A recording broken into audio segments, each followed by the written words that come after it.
it's very, for me, it was very uncomfortable and very like, oh my God, you want it so badly and you don't know how to start or who to go to.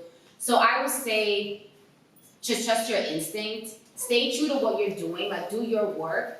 And I do think that the right people will line up for you. So although I have not reached where I want to be, I am closer to where I want to be for me. And so I'm okay with saying no to certain roles without fear of, you know, like you said, not taking advantage of the opportunity or feeling like you're not going to get more of it. I had managers that I had for a year. They got me like one audition, and I had to fire them.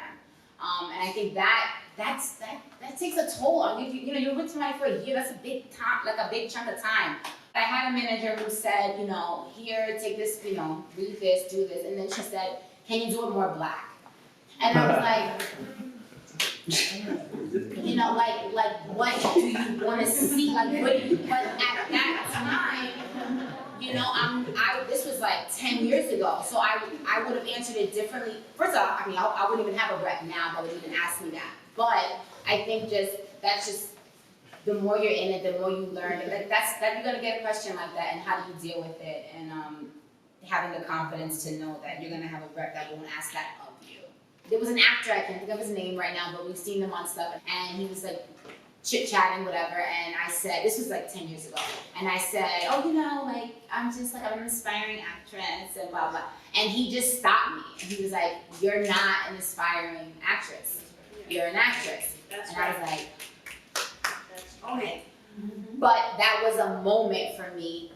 But I'll also add to that is, I'll say, if you're gonna own it, like if I'm gonna say, well, then I am an actor, then you have to, your behavior has to match that. Because there's so, nothing irritates me, but there's so many people that say, like, I'm an actor, but you're not showing up for that every day. It's not, you're kind of doing it. So there's, and you can do one thing every day. It doesn't have to be, you know, 8 hours a day. You can read a play. There's so many things you can do for that. So I'll say, own it, whatever it is that you want to do, but then live it. Like with a lot of the misrepresentation in media of like the Bronx or like more urban areas in New York, with that, does there come like an intimidation when going into the industry? And if so, like, how do you guys handle it?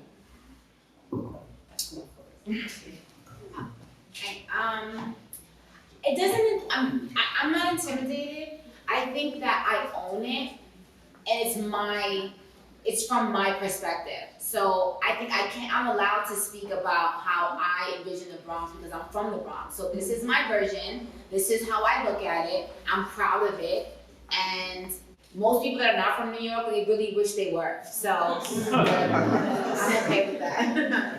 I think of Rita Moreno.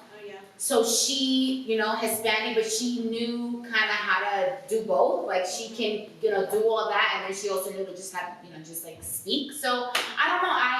I'm not intimidated. I own it. This is who I am, but this is how I'm gonna speak. So, you know.